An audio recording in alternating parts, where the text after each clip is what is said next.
இந்த மத்தேயு 12வது அதிகாரம் ஆண்டவராய் இயேசு கிறிஸ்து இந்த பகுதியில் நம்ம பார்க்கும்போது வேதபாரகரும் பரிசேயரும் ஆண்டவராய் இயேசு கிறிஸ்துவிடத்துல கேட்குறாங்க, எங்களுக்கு ஒரு அடையாளத்தை காண்பிக்க விரும்புகிறோம் என்று கேட்குறாங்க. ஆனால் நம்ம பார்த்தோம்னா மத்தேயு 10வது அதிகாரத்திலிருந்து ஆண்டவராய் இயேசு கிறிஸ்து தன்னுடைய 12 சீஷர்களை அழைத்து, நீங்கள் காணாமல் போனுடைய என்னுடைய ஜனமாகி என்னுடைய ஜனத்தாரிடத்தில் போய் இரட்சகர் வந்திருக்கிறார் என்பதை அறிவியுங்கள், அடையாளங்களை செய்யுங்கள், அற்புதங்களை செய்யுங்கள், நோய்களை சுகமாக்குங்கள், மரித்தவரை உயிரோடு எழுப்புங்கள் சொல்லிட்டு இந்த 12 பேரையும் எருசலேம் யூதேயா முழுவதுக்கும், குறிப்பாக 12 கோத்திரங்களாகி இஸ்ரவேல் ஜனங்கள், யூத ஜனங்கள் எல்லா இடத்துல அனுப்புகிறாங்க. அப்போ அனுப்புன சீஷர்கள் தேவனுடைய இடத்திலிருந்து விசேஷத்த வரத்தை பெற்று சுகமாக்கு வரம், குணமாக்கு வரம், உயிரோடு எழுப்பு வரம், எல்லா வரங்களையும் அவங்க பெற்று அவங்க யூதர்கள் அனைவரிடத்திலும் போய் பல அற்புதங்களை செய்து அவங்களுக்கு இரட்சகர் வந்திருக்கிறார், இரட்சகர் வாக்குத்தத்தம் பண்ணப்பட்ட மெசாயா வந்திருக்கிறார், அவர் தான் எங்களை அழைத்திருக்கிறார், எங்களை அனுப்பி இருக்கிறார், அவருடைய நாமத்தினால்தான் இந்த அற்புதங்களை எல்லாம் செய்கிறோம் என்று அந்த யூதர்கள் எல்லா இடத்திலும் சொல்லிட்டு வந்தாங்க. அப்ப இதை பரிசேயர்களும் வேதபாரர்களும் பார்த்துட்டு இருக்கிறாங்க.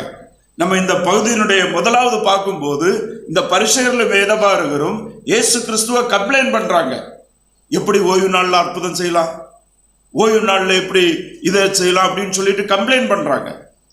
சோ பல அடையாளங்களை கண்டவங்க, பல அற்புதங்களை கண்டவங்க, இதெல்லாம் அங்க எருசலேம் யூதேயாவில் நடக்க இயேசு கிறிஸ்துனாலும் இயேசு கிறிஸ்துடைய 12 சீஷர்களும் செய்யற அற்புதங்களை எல்லாம் பார்த்தவங்க இயேசு கிறிஸ்துவிடத்துல ஒன்றும் தெரியாதது போல கேட்கிறாங்க.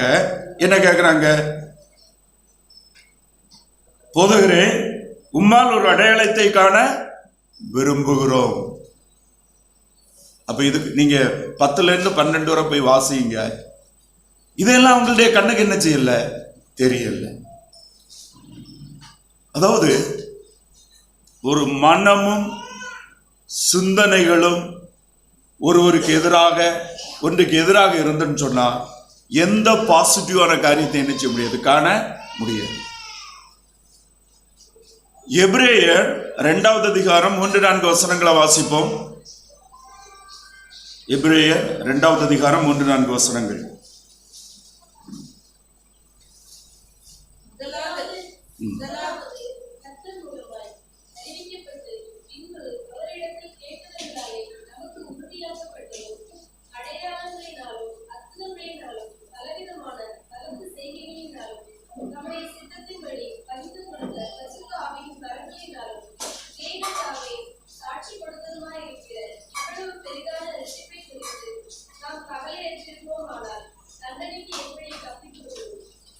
எபிரேயருக்கு எழுதின நிருபம் யூதர்களுக்காக, எபிரேய மக்களுக்காக, எபிரேய விசுவாசிகளை மனதில் வைத்து எழுதினது.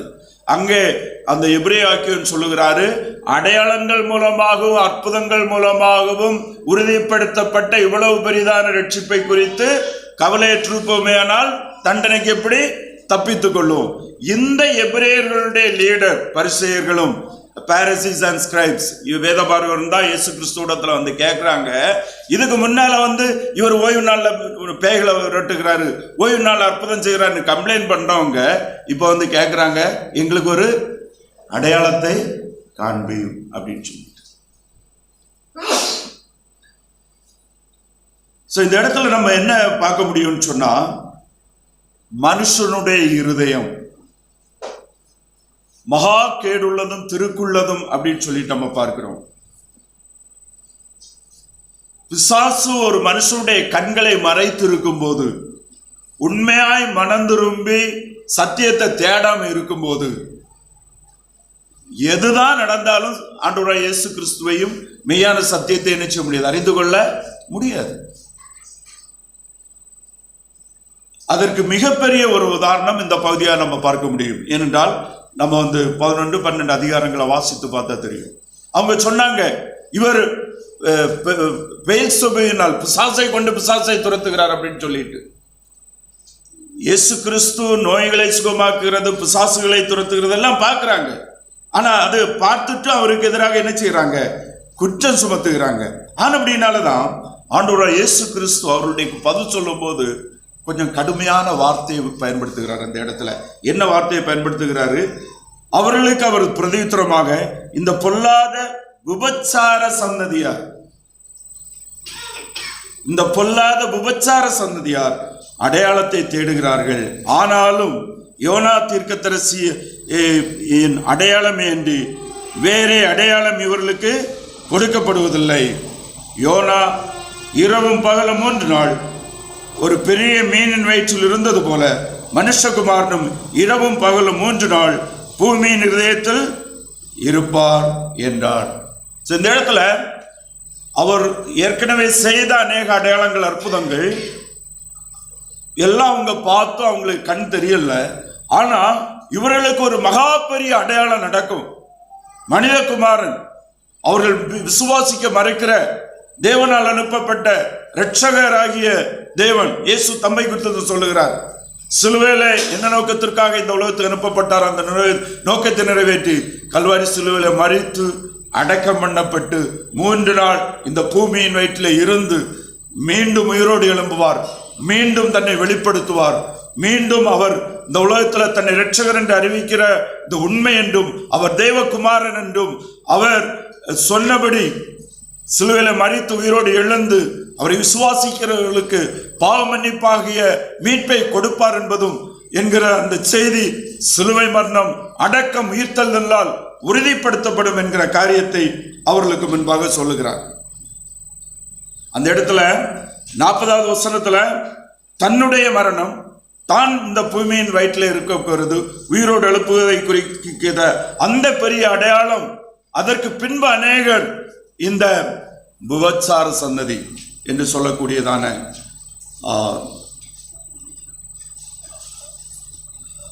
இங்க ஆண்டவராகிய இயேசு அடையாளத்தை தேடுகிறாள் என்று சொன்ன அந்த மக்கள், அதில் இருக்கிற அநேகர் கிறிஸ்துவனுடைய உயிர்த்தெழுதலுக்கு பின்பு மனம் திரும்புவார்கள், கிறிஸ்துவை ஏற்றுக்கொள்வார்கள் என்கிற ஒரு காரியத்தை அங்கே ஆண்டவராகிய இயேசு கிறிஸ்து சொல்லிட்டு, அடுத்து யோனாவின் நாட்களில் என்ன நடந்தது என்பதை 41வது வசனத்துல, யோனாவின் பிரசங்கத்தை கேட்டு நினிவே பட்டணத்தினர் மனம் திரும்பினார்கள். இதோ யோனாவிலும் பெரியவர் இங்கே இருக்கிறார். ஆதலால் நியாய தீர்ப்பு நாளிலே நினிவே பட்டணத்தார் இந்த சன்னதியாரோடு நின்று இவர்கள் மேல் குற்றம் சுமத்துவார்கள் அப்படின்னு சொல்றாங்க. அதாவது யூதர்கள் பாரம்பரியமாக நியாயப்பிரமாணம் எங்களுடையது, மோசே எங்களுடையவர், ஆபிரகாம் எங்களுடைய முற்பிதாக்களின் தேவன் எங்களுடையவர், நாங்கள் எங்கள் மெய் தேவனுடைய பிள்ளைகள் என்று தங்களுடைய மத பாரம்பரிய சடங்காச்சார தொழுகைகள், ஆராதனைகள், பள்ளிகள், காணிக்கைகள் இவைகள் மேல் வைராக்கியம் உடையவர்களாக இருந்து புறஜாதியான மற்ற மக்களை மிக தாழ்வாக, அவங்க தேவனற்றவர்கள்,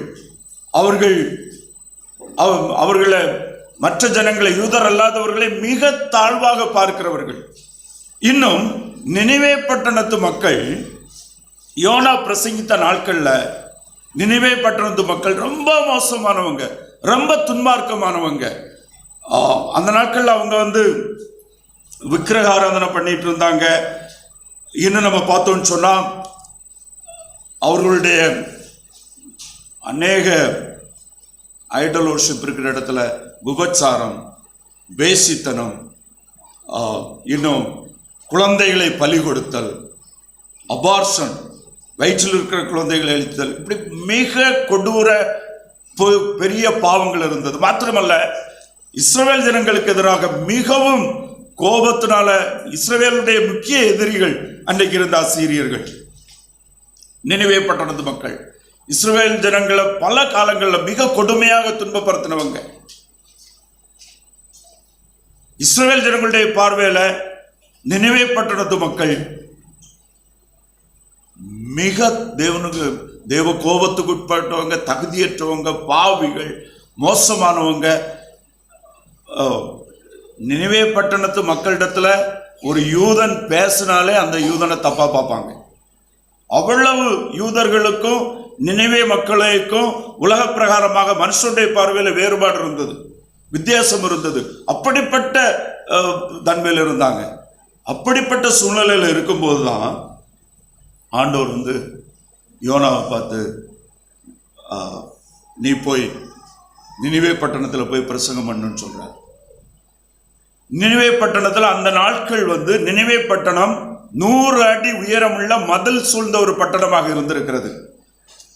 அந்த நாட்கள்ல நம்ம எரிகோ பட்டணம் மதில்களால் சூழப்பட்டிருந்ததை பார்ப்போம்.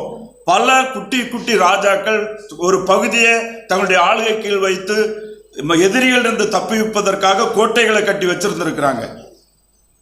ராஜாக்களுடைய ஆளுகையில பல காலகட்டங்கள், பல பட்டணங்கள் அப்படி இருந்திருக்கு. நினிவே அப்படி 100 அடி உயரமுள்ள மதிலால் சூழப்பட்ட ஒரு பட்டணமாக இருந்தது என்று சொல்லப்படுகிறது. 10 லட்சம் மக்கள் அன்றைக்கு நினிவே பட்டணத்தில் இருந்திருக்கிறாங்க.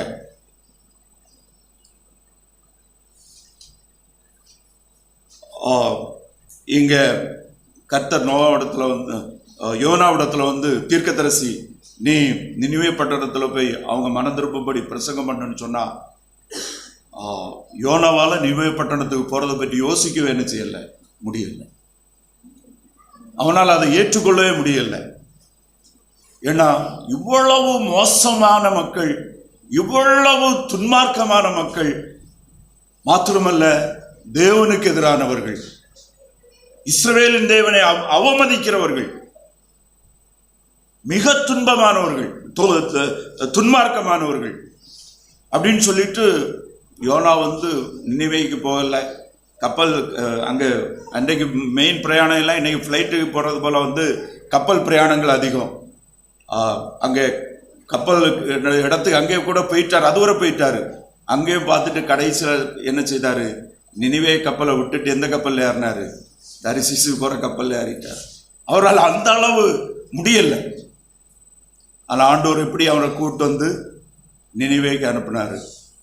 நினிவேக்கில் போய் யோனா எப்படி பிரசங்கம் பண்ணியிருப்பாரு, எவ்வளோ உற்சாகமாக பிரசங்கம் பண்ணியிருப்பாரு. அவருடைய பிரசங்கம் எவ்வளோ ஆவிக்குரிய பிரகாரமாக இருந்திருக்கும் அப்படின்னு நீங்க நல்லா யோசித்து பாருங்க.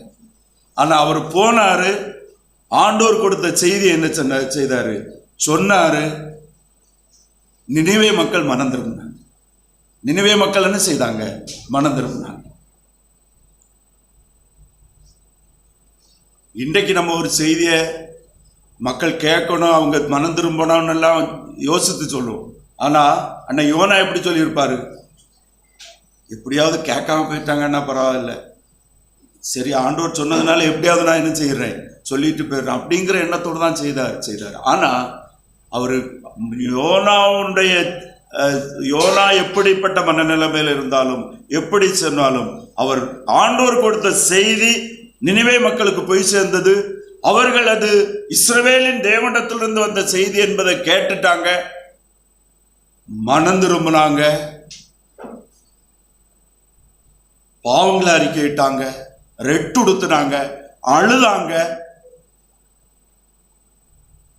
தேவனிடத்திலிருந்து பாவ மன்னிப்பாகி மீட்பை என்ன செய்தாங்க, பெற்று கொண்டாங்க.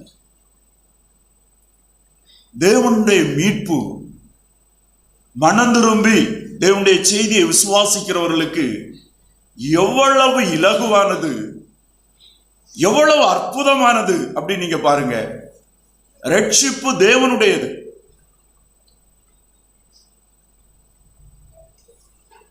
நம்ம நினைக்கிறோம் நல்லவங்க ரட்சிக்கப்படுவாங்கன்னு சொல்லி. நல்லவங்களை விடையிலும் மோசமானவங்க தான் என்ன செய்வாங்க, சீக்கிரமா மனம் திரும்பி ஆண்டவராகிய இயேசு கிறிஸ்துவை என்ன செய்ய முடியும், கிறிஸ்துவத்துல இன்றைக்கு வருவாங்க. ஒவ்வொரு காலகட்டத்திலையும் ஈஸியா மனம் திரும்பினவங்க மிகப்பெரிய பாவிகளா இருந்திருக்கிறாங்க. அவங்களிடத்துல ஆண்டுடைய வார்த்தை போய் பரிசுத்தாவியான ஒரு உள்ளத்துல உணர்த்தி போது அவங்க அந்த பாவத்தை குறித்த உணர்வும் நித்திய மீட்பை குறித்த அந்த மனம் திரும்புதல் அவங்க மிகவும் ஈஸியா, அவங்க மிகப்பெரிய பாவிகளுடைய மனம் திரும்புதல் மிகவும் இலகுவாக இருந்தது என்பதை நம்ம பார்க்க முடியும். நம்ம யோனா தீர்க்கதரிசன புஸ்தகம் 1வது அதிகாரம் 1 to 9 வரை உள்ள வசனங்கள்ல நம்ம அதை குறித்து பார்க்கலாம். நம்ம அது இப்போ அதை நம்ம பார்க்க வேண்டாம். ஸோ நம்ம இந்த இடத்துல நம்ம பார்க்கும்போது நினிவேனுடைய மக்களும் ராஜாவும் ஒரு மனதோடு, ராஜா எல்லா ஜனங்களிடத்திலையும் மனம் திரும்புங்கள்னு கட்டளையிட்டு ரெட்டுடத்தை சாம்பல்ல உட்கார்ந்து இஸ்ரவேலின் தேவனே என்று அழைத்து தங்களுடைய மீட்பிற்காக கெஞ்சினாங்க. நீங்க பாத்தீங்கன்னா நினிவே ஆண்டவர் மீட்டார், அவங்களுடைய அழிவிலிருந்து பாதுகாத்தார். மாத்திரமல்ல, அவர்கள் அன்றைக்கு அவங்களுடைய பாவத்து நிமித்தம் தேவனுடைய தண்டனையிலிருந்து விடுதலை மாத்திரமல்ல, இஸ்ரவேலின் தேவனை ஏற்றுக்கொண்டபடினால நித்திய பாக்கியத்தை பெற்றுக்கொண்டாங்க. ஆண்டவராகிய இயேசு கிறிஸ்து சொல்லும் போது இங்க சொல்லுகிறாரு, நியாய தீர்ப்பு நாளிலே யார் குற்றம் சாட்டுவாங்களாம்? நினிவே பட்டணத்து மக்கள். இங்க மனம் திரும்பாத, இயேசு கிறிஸ்துடைய காலத்துல இருக்கிற மனம் திரும்பாமல் இருக்கிறாங்க இல்ல யூதர்கள். நாங்கள் தேவனுக்கு ரொம்ப நெருக்கமானவங்க, நாங்க நியாயப்பிரமாணத்தை வைக்கிறவங்க, நியாயப்பிரமாணத்தை போதிக்கிறவங்க, நாங்க தேவனுக்காக இவ்வளவு நேரம் ஜெபம் பண்றோம், காணிக்கை கொடுக்கிறோம், தசமபாகம் கொடுக்கிறோம், நல்லபடியா இருக்கிறோம், ஆராதனை பண்ணுகிறோம், நாங்க தான் எருசலேம் தேவாலயங்களுடையது அப்படின்னு சொல்லிட்டு இப்படி பெருமை பாராட்டிட்டு இருக்கிறாங்க இல்ல. இவங்களை யாரு குற்றம் சாட்டுவாங்களா? நினிவே பட்டணத்து மக்கள். எப்படி இருக்கும் பாருங்க. நினிவே பட்டணத்து மக்கள் யூத ஜனம், தேவனுடைய ஜனம் என்று அழைக்கப்பட்டவங்க நியாய தீர்ப்பு நாளில் நிற்கும் போது அவங்க குற்றம் சாட்டுவாங்களா?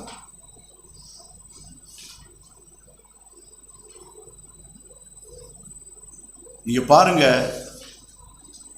repenting and believing makes something great difference. மனம் திரும்பி ஆண்டவராகிய இயேசு கிறிஸ்துவில் விசுவாசம் வைக்கிற அந்த விசுவாசமானது மிகப்பெரிய ஒரு மாற்றத்தை, ஒரு மிகப்பெரிய வித்தியாசத்தை, ஒரு மிகப்பெரிய ஒரு மாறுதலை சேஞ்ச உண்டு பண்ணுது. அதான், ஒருவன் கிறிஸ்துவுக்குள் இருந்தால் புது சிருஷ்டியா இருக்கிறான், பழையவைகள் எல்லாம் ஒளிந்து போயின, எல்லாம் புதிதான. எப்போது நினிவே மக்கள் மனம் திரும்பி தேவனுடைய செய்தி, இது இஸ்ரவேலின் தேவனுடைய செய்தி என்றும் அவரை தேவன் என்று நம்பி மனம் திரும்பி அவரை நம்பி ஏற்றுக்கொண்டார்களோ, அப்போது அவங்களுடைய கம்ப்ளீட் என்ன செய்து மாறிட்டு. அன்றைக்கு அந்த பாவத்து இல்லைன்னா அவங்க ஏற்றுக்கொள்ளாமல் இருந்திருந்தா நினிவே பட்டணம் அழிச்சிருக்கும். இப்போ ஹிஸ்டாரிக்கலாக அன்றைக்கு நினிவே பட்டணம்ன்றதும் இல்லை, அவங்க மாத்திரமல்ல, அந்த இடத்துல பாருங்க, they became the children of God. இன்றைக்கும் அவங்க பரலோகத்தில் இருக்கிறாங்க. இயேசு கிறிஸ்து நியாயாதிபதியாக வரும்போது நினிவே பட்டணத்து மக்கள் அன்றைக்கு யோனாவுடைய பிரசங்கத்தினால மீட்கப்பட்டவர்களை நாம என்ன செய்வோம்? காணுவோம். ஆனா அன்றைக்கு இயேசு கிறிஸ்துடைய நாட்கள்ல மனம் திரும்பாத யூதர்கள், மனம் திரும்பாத வேதபாரகர்கள், மனம் திரும்பாத பரிசேயர்கள், அந்த மக்களால நியாயம் தீர்க்கப்படுவார்கள் அப்படின்னு பார்க்கும்போது, இன்றைக்கு நம்ம என்னன்னா, நம்ம ரிலீஜியனை வச்சு நம்ம ஸ்பிரிச்சுவாலிட்டியை டிஃபைன் பண்றோம். அப்கோர்ஸ் நம்முடைய பக்தி, ஜபம், தெய்வபயமான வாழ்க்கை, இது எல்லாமே கட்டாயம் தேவை, தேவனை மேன்மைப்படுத்துகிறது. ஆனால் அவைகள் ஒருவனுக்கு நித்தியத்தை கொடுக்கவில்லை, நித்திய ஜீவனை கொடுக்கவில்லை, பாவ மன்னிப்பை கொடுக்கவில்லை, தேவனிடத்தில் சேரும் ஸ்லாக்கியத்தை கொடுக்கவில்லை.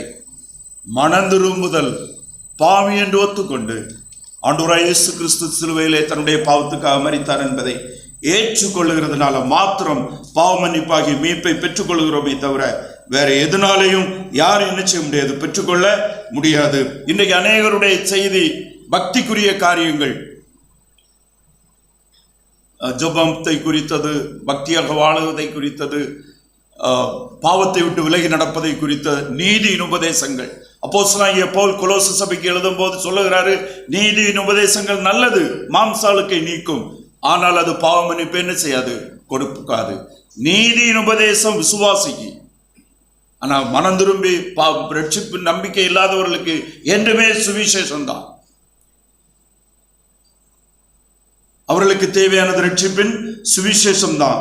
அவங்க கிறிஸ்துவுக்குள் வந்து அதற்கு பின்பு செய்கிற, ஆண்டவருக்கு பயந்த ஆண்டோடைய வசனத்தின்படி செய்கிறவைகளுக்கு தேவனிடத்திலிருந்து நன்மைகளும் கிருபைகளும் பலன்களும் கிடைக்கும் என்பதில் எந்த விதமான சந்தேகமுமே இல்லை. இந்த நினிவே பட்டணம் இன்றைக்கு ஈராக்கில் இருக்கிற மோசல் என்கிற சிட்டி அப்படின்னு சொல்லப்பட்டிருக்கிறது. ஹிஸ்டாரியன் சொல்றாங்க, ஒருவேளை பிரதர் கிறிஸ்டோபர் அண்ட் சதீஷுக்கு அந்த சிட்டியை பற்றி தெரியலாம். ஆராதனை முடிஞ்சப்பறம் அவங்கள்ட்ட கேட்டுக்கிடுங்க.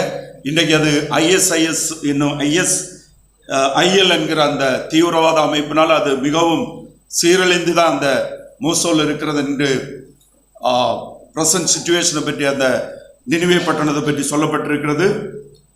இன்றைக்கும் அது ஒரு கலவர பூமியாகவும் ஒரு மிகவும் இப்படி மோசமான சூழலெல்லாம் இருக்குது. ஆனால் அன்று யோனா தீர்க்கதரிசியின் காலத்தில் வாழ்ந்தவங்க மனம் திரும்பி மீட்பை பெற்றுக்கொண்டது மாத்திரமல்லாமல் ஆண்டவராய் இயேசு கிறிஸ்து ராஜாதி ராஜாவாக நியாயாதிபதியாக வரும்போது அவரோடு கூட யாரும் வருவாங்களா? நினிவே பட்டணத்து மக்கள்.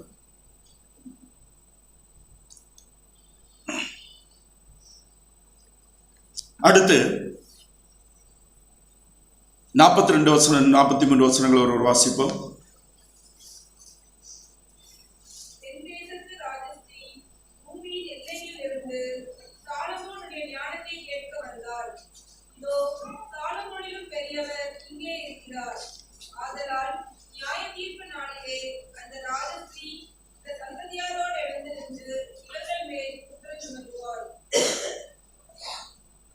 அடுத்த வசனத்தை வாசிப்போம்.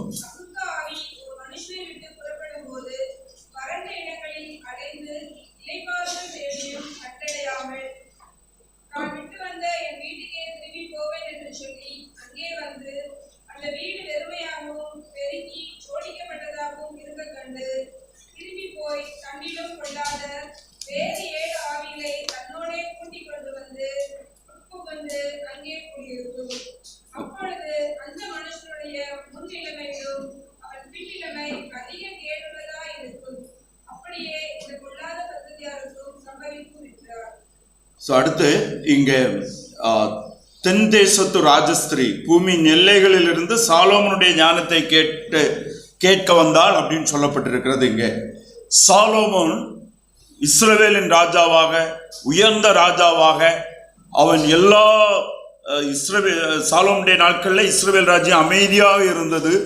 அவனுடைய புகழ் எல்லா ராஜ்யங்களுக்கும் பரவி இருந்தது. மிகவும் ஞானமுள்ளவன் என்று அவனுடைய ஞானம் பிரசித்தி பெற்றிருந்தது. மிகவும் ஐஸ்வர்யவானாக சாலோமனும் அந்த நாட்களில் இஸ்ரவேல் ராஜ்யமும் இருந்தது. இப்படிப்பட்ட நாட்களில் சாலோமனுடைய ஞானத்தையும் அவனுடைய ஆளுகையும் அவனுடைய மகிமையும் கேட்டு அவனை பார்க்க தென் தேசத்து ராஜஸ்திரி அங்கே வந்தாள் என்று சொல்லப்பட்டிருக்கிறது. அந்த கேட்க வந்தாள் என்று சொல்லப்பட்டிருக்கிறது. நமக்கு தெரியும், அது 1 ராஜாக்களின் புஸ்தகம் 10வது அதிகாரத்தில் நம்ம அதை குறித்து நம்ம தெளிவாக பார்க்க முடியும். அவங்க வந்து சாலோமன் ராஜா விட்ட விடுகதையை மூலமாக அவருடைய ஞானத்தை சோதித்து பார்க்குறாங்க. ஆனால் சாலோமன் அவங்களுடைய விடுகதைகளுக்கெல்லாம் பதிலளித்தார். அப்போது சாலோமனிடத்தில் இருப்பது இஸ்ரவேலின் தேவன் கொடுத்த ஞானம் என்பதை அவங்க உணர்ந்து கொண்டு சாலோமனுடைய தேவனை தன்னுடைய தேவனாக, தன்னுடைய ஆண்டவராக விசுவாசித்து ஏற்றுக்கொண்டார்கள். சாலோமன் தேவனை விசுவாசித்து ஏற்றுக்கொண்டு அதற்கு பின்பு அவர்கள் சாலோமன் அவர்களை திருமணம் பண்ணதை அவர்கள் மூலமாக ஒரு குமாரன் சாலோமனுக்கு அவங்க மனைவியாக வருகிறாங்க. சரி, நம்ம பார்க்கும்போது வந்து அந்த தென் தேசத்து ராஜஸ்திரி அப்படின்னு பார்க்கும்போது யூதர்களால புறஜாதிகள் என்றும் தகுதியற்றவர்கள் என்றும் ஒதுக்கப்பட்டவர்கள் என்றும் தாழ்வாக பார்க்கப்பட்டவங்க. இப்போ அந்த சாலோமன் தேவனுடைய மகிமையை குறித்து கேள்விப்பட்டு அவங்க வந்து சாலோமன் தேவனை குறித்து சாலோமன் மூலமாக கேள்விப்பட்டு தேவன் அவனுக்கு கொடுத்த ஞானத்தை பார்த்தபோது அவர்களும் தேவனை விசுவாசித்தபடினால அவங்க மனதுரும்பி அவங்க ஆண்டவரை ஏற்றுக்கொண்டபடினால பாவமன்னிப்பாகிய மீட்பை பெற்றுக் கொண்டார்கள். இங்கே சொல்லப்பட்டிருக்கிறது, ஆதலால் நியாய தீர்ப்பு நாளிலே அந்த ராஜஸ்திரி இந்த சந்ததியாரோடு நின்று இவர்கள் மேல் குற்றம் சுமத்துவாள் அப்படின்னு சொல்லப்பட்டிருக்கிறது. ஏனென்றால் சாலோமனுடைய காலத்துக்கு பிறகு ஷீபாவை இந்த ராஜஸ்திரியை எருசலேம்ல இருக்க அனுமதிக்கல. அவங்களையும் அவங்களுக்கு பிறந்த பிள்ளையும் துரத்தி அனுப்பிட்டாங்க. அவங்க புறஜாதி இடத்துல இருந்து வந்தவங்கன்னு சொல்லிட்டு மாம்சத்தின்படி யூதர்கள் அவர்களால் அவங்க தொடர்ந்து அங்கீகரிக்கப்பட முடியவில்லை. அவங்க திருப்பி அவங்களுடைய தேசத்துக்கு என்ன செய்தாங்க? போயிட்டாங்க. யூதர்களுடைய மத நம்பிக்கையும் அவர்களுக்கு தேவன் மேல் இருந்த மாம்ச தகுதிகளும் மற்றவர்களை தாழ்வா பார்த்தது. ஆனா தேவன் எச்சரிக்கிறாரு, நியாய தீர்ப்பு நாளில் அந்த ராஜஸ்திரி என்ன செய்யறாங்க? இவங்களை குற்றம் சுமத்துவார்கள் அப்படின்னு சொல்லுகிறதான காரியத்தை நம்ம இங்க பார்க்கிறோம். சோ இங்க நம்ம பெறுகிறதான எச்சரிப்பு என்ன? நாம் இதில் இருந்த சிந்தனை, இந்த வேத பகுதி நமக்கு உணர்த்துகிற காரியம் என்ன? நாம் இந்த உலகத்துல வாழும்போது முதலாவதாக நாம் மனம் திரும்பி ஆண்டவராய் இயேசு கிறிஸ்துவை இரட்சகராய் ஏற்றுக்கொண்டிருப்போமே, ஆனால் அது எப்படிப்பட்ட மகிமையானது, அது எவ்வளவு உயர்வானது, எவ்வளவு உன்னதமானது.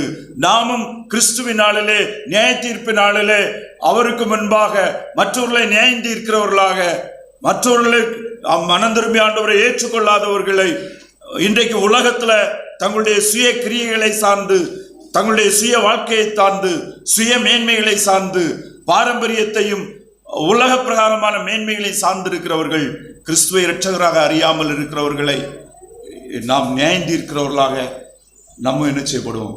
அந்த கூட்டத்தில் நிற்போம். நாம் நியாய தீர்ப்பினால யாரு கூட்டத்தில் நிற்போம்?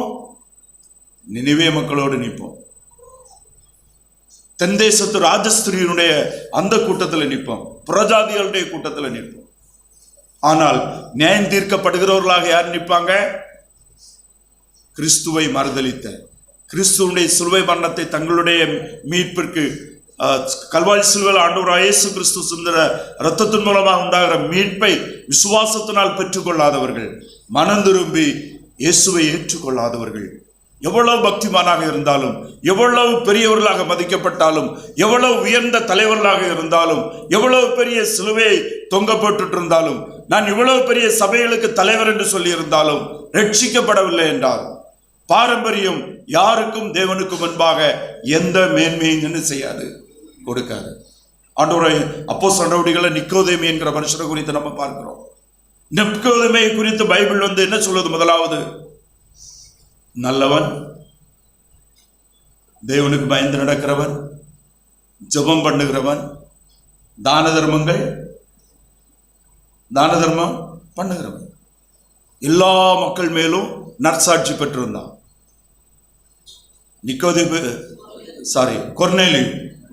கொர்நேலியு அப்போஸ்தலர் 10வது அதிகாரத்துல நல்லவன், ஜெபிக்கிறவன், நல்ல தான தர்மம் பண்ணுகிறவன், அந்த மக்கள் மத்தியில் எல்லாம் நற்பேறு பெற்றிருந்தவன். ஆனா அவன் மனம் திரும்பி இயேசு கிறிஸ்துவை தன்னுடைய ஆண்டவராக இரட்சகராக அறியவில்லை.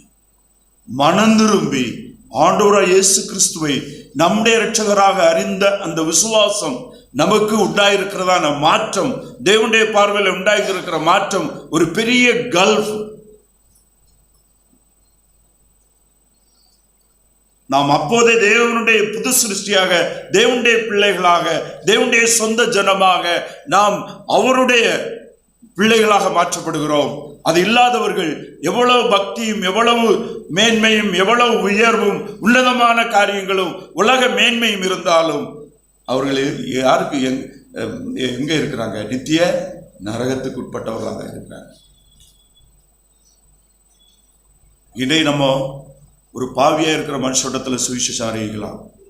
பக்திமானிடத்துல போய் நீங்க நான் நிறைய பேர்ட்டு நீங்க ரட்சிக்கப்பட்டாலும் கேட்டாலே கோபம் வந்துடும் அவங்களுக்கு. ரட்சிக்கப்பட்டியான்னு கேட்டுட்டியா? நான் 15 வருஷமா ஊழியம் செய்துட்டு இருக்கிறேன், நீ என்ன பார்த்து ரட்சிக்கப்பட்டுட்டியான்னு கேட்டுட்டியா? ஆனா என்ன பார்த்து யாராவது ரட்சிக்கப்பட்டேன்னா நான் ரொம்ப சந்தோஷப்படுவேன். ஏன் தெரியுமா? என்னுடைய சாட்சியை அவங்களுக்கு சொல்ல முடியும், நான் எப்படி ரட்சிக்கப்பட்டேன்.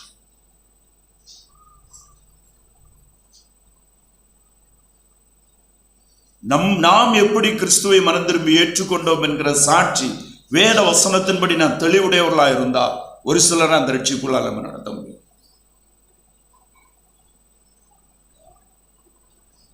அது மிக முக்கியமானது.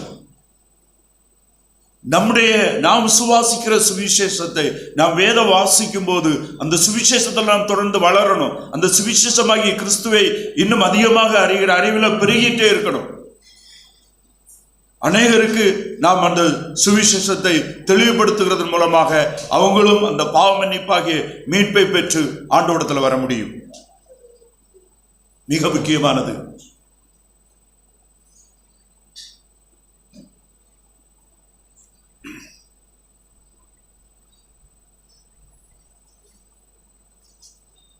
இன்றைக்கு அநேகர் பக்கவாட்டின் வழியாக, வாசல் வழியாக உட்பிரவேசியாமல் பக்கவாட்டின் வழியாக வந்து நிறைய ரிலீஜியஸ் பெர்ஃபார்மன்ஸ் பண்ணிட்டு இருக்கிறாங்க.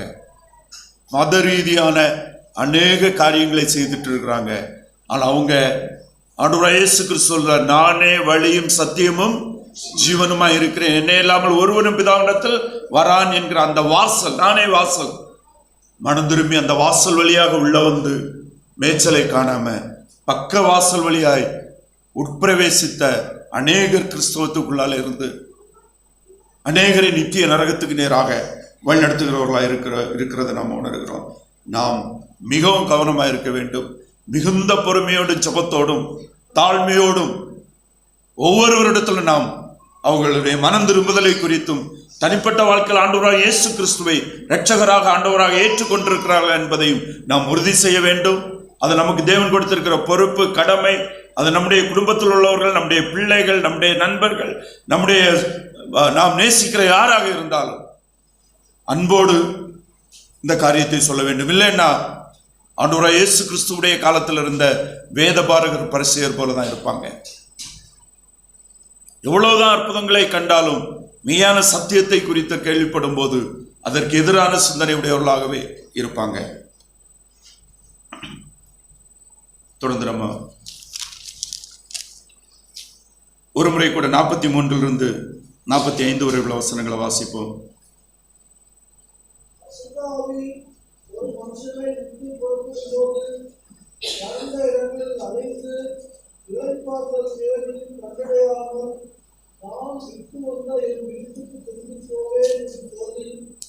அங்கே வந்து அந்த வீடு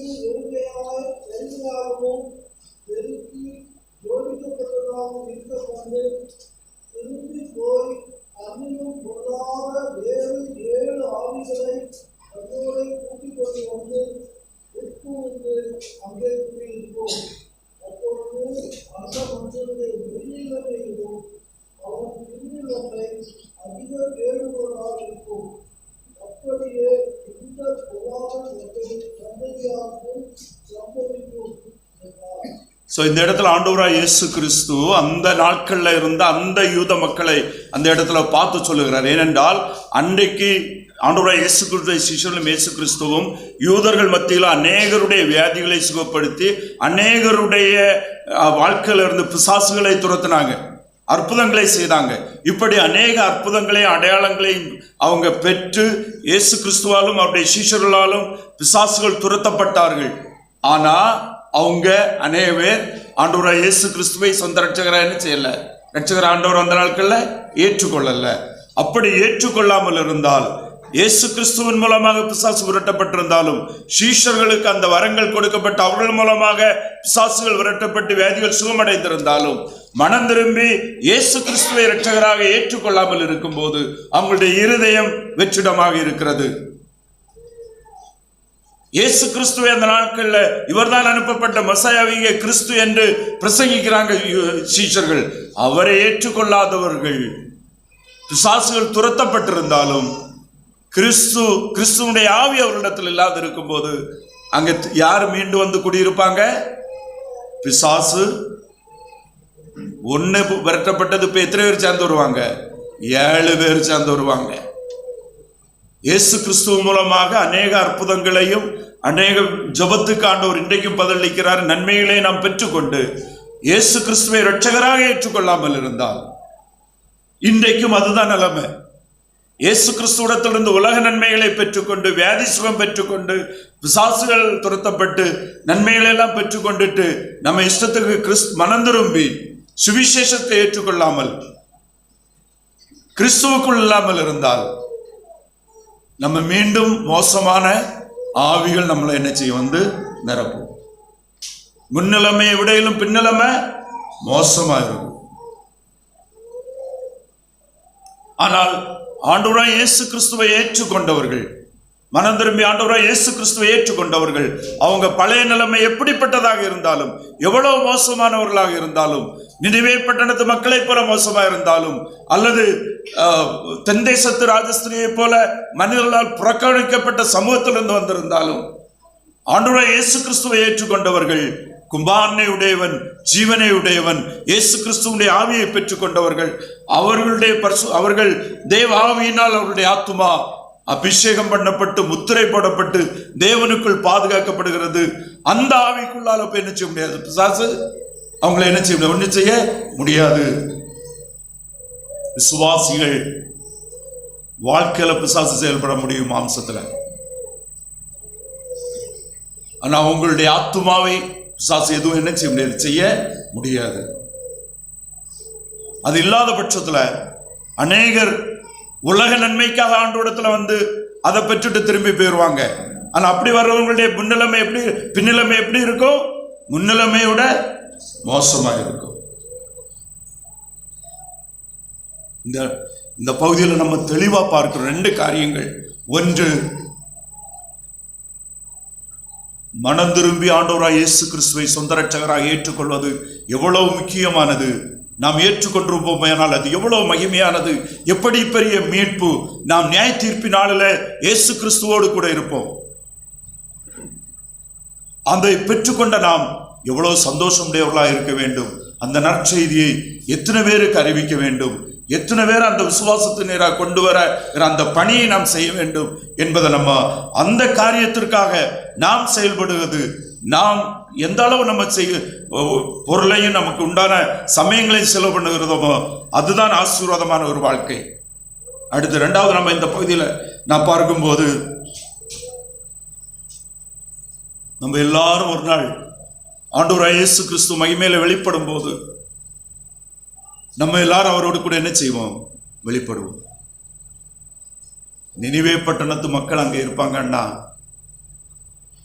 நமக்கு அவங்களுக்கு வித்தியாசம் இல்லை. அவங்களும் பாவிகள், இயேசு கிறிஸ்துவில மீட்பை பெற்றுக் கொண்டாங்க. ஒருவேளை நம்ம நினைக்கலாம் நம்ம நல்லவங்களா இருந்து மீட்கப்பட்டோம், அப்படி கிடையாது. வாழ்க்கையில் அவங்களால மோசமா இருந்திருக்கலாம், மோசம் இல்லாம இருந்திருக்கலாம், அதற்கு நன்றி, ஆண்டவருக்கு நன்றி சொல்லுவோம். பட் நாம் கிறிஸ்துவோடு கூட மகிமையிலே வெளிப்படுவது இயேசு கிறிஸ்துவனுக்குள் உண்டான பாக்கியம். நாம் மனம் திரும்பி ஆண்டவராய் இயேசு கிறிஸ்துவை ஏற்றுக்கொண்டது மாத்திரமே, வேற மேன்மை பாராட்டுவதற்கு ஒன்றுமே இல்லை. ஆனால் ஏற்றுக்கொண்ட நாம், ஆண்டவரை அறிந்த நாம் அவருக்கென்று வாழாமல் இருந்தால், ஒருவேளை விசுவாசிகளை நம்மை ஆத்துமாவை அவன் ஆளுகை செய்ய முடியாமல் இருந்தாலும் நம்முடைய மாம்சத்தில் பிசாசு செயல்பட முடியும், நம்முடைய மனதில் தீய எண்ணங்களை தர முடியும். நம்ம ஆண்டவருக்காக உண்மையாக வாழுகிறதிலிருந்து, சாட்சியாய் ஜீவிக்கிறதிலிருந்து, இந்த விசுவாசத்தை குறித்த தெளிந்த புத்தியோடு வாழுகிறதிலிருந்து அந்த மனதை பிசாசு என்ன செய்ய முடியும், கரைப்படுத்த முடியும். நம்ம பாவத்தில் வாழ செய்ய முடியும். அது நிமித்தம் நாம் அந்த இரட்சகருக்கு, அந்த தேவனுக்கு முன்பாக நாம் அவர் விரும்புகிற ஒரு வாழ்க்கை வாழாமல் இருக்க முடியும். மாத்திரமல்ல, நாம் நியாய தீர்ப்பினாலே மற்றவர்கள் நியாயந்திருக்கிறவர்கள் மாத்திரமல்ல, நாம் கிறிஸ்துவிடத்திலிருந்து அநேக பலன்களை பெற்றுக்கொள்வோம். நாம் அநேக பலன்களை இழந்து போவோம். இந்த உலகத்தில் வாழும்போது மாம்சத்தில் பிசாசுக்கு நாம் இடம் கொடுப்போமே. ஆனால் இந்த உலகத்தில் இருக்கிற மக்கள் உலக நன்மையை மட்டும் பெற்றுட்டு மனம் திரும்பி ஆண்டவராய் இயேசு கிறிஸ்துவை ஏற்றுக்கொள்ளாமல் இருந்தால், இனி அநேகர் விசுவாசி என்று சொல்வது எதை சொல்லுகிறாங்க தெரியுமா? ஆண்டவர் எனக்கு சுகம் தந்தார், ஆண்டவர் எனக்கு ஒரு தரிசனம் தந்தார், நான் இப்ப சர்ச்சுக்கு போயிட்டு இருக்கிறேன், ஆண்டவர் எனக்கு ஆசீர்வாதம் தந்தார், நான் இப்ப சர்ச்சுக்கு போயிட்டு இருக்கிறேன். இவைகள் நல்லது, சந்தோஷமான காரியம். ஆனால் என்றைக்கு உங்களுடைய வாழ்க்கை ஆண்டவராய் இயேசு கிறிஸ்து உங்களுடைய இரட்சகர் ஆண்டவருமாக மாறினார், உங்களுடைய தனிப்பட்ட வாழ்க்கையில என்றைக்கு இயேசு கிறிஸ்து உங்களுடைய இரட்சகர் ஆண்டவருமாக மாறினார் என்கிற கேள்வி, அதற்கு தெளிவான பதில் வேத வசனத்திலிருந்து, வேத வசன சாட்சியோடு தெளிவுபடுத்தப்பட வேண்டும். அது மிக முக்கியமானது. நாமும் அந்த தெளிவுக்குள் இருந்து ஒரு சிலரையாவது அநேகரை அந்த தெளிவுக்கு நேராக நம்ம நடத்தும்படி கர்த்தர் நம்மை அழைக்கிறார். நீங்க சுவிசேஷ அறிவிக்க எவ்வளவு திறமுள்ளவங்களா இருக்கணும், எவ்வளவு மன விருப்பம் உள்ளவங்களா இருக்கணும். சுவிசேஷம் அறிவிக்கிறது ஆயத்தமாகி ஜெபித்து நம்ம செயல்பட வேண்டும் என்பது உண்மை. ஆனா சுவிசேஷம் ஆண்டவருடைய வார்த்தை சில நேரங்கள்ல சாதாரணமாக சொன்னாலே சிலர் ரட்சிக்கப்பட முடியும். யோனாவை போலவும் நம்ம சுவிசேஷம் என்ன செய்ய முடியும், அறிவிக்க முடியும். அதனால அப்போஸ்தலனாகிய பவுல் சொல்லும் போது என்ன சொல்லுகிறாரு, ஒரு சிலர் விருப்பம் உள்ளவங்க, ஒரு சிலர் வாதினாலும் சூதினாலும் எப்படியாவது கிறிஸ்து என்ன செய்யப்படுகிறார், அறிவிக்கப்படுகிறார். எப்படியாவது கிறிஸ்து அறிவிக்கப்பட வேண்டும்.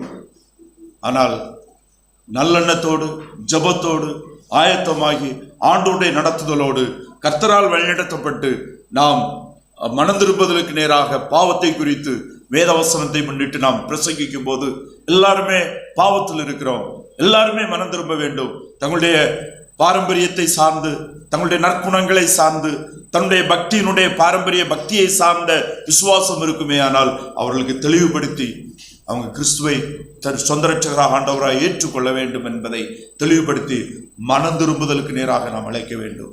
இல்லை என்றால் அவர்கள் மிகப்பெரிய ஆபத்தில் இருக்கிறார்கள், நித்திய ஆக்கினையில் இருக்கிறார்கள்.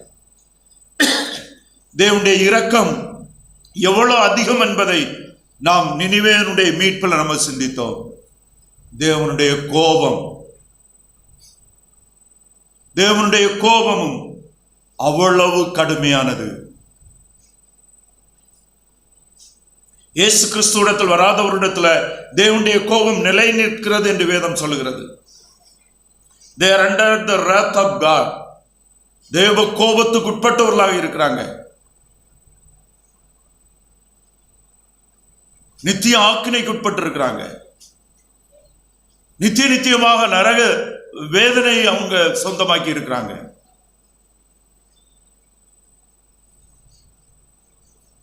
ஒவ்வொருடைய ஆத்துமார்ப்பும் மீட்பும் மிகவும் மிகவும் மேலானது, மிகவும் தேவையானது, மிகவும் தேவையானது. பாவிகளுடைய நித்திய நிலைமை நம்முடைய புத்தி கெட்டாதது, மிக கடுமையானது, மிக மோசமானது.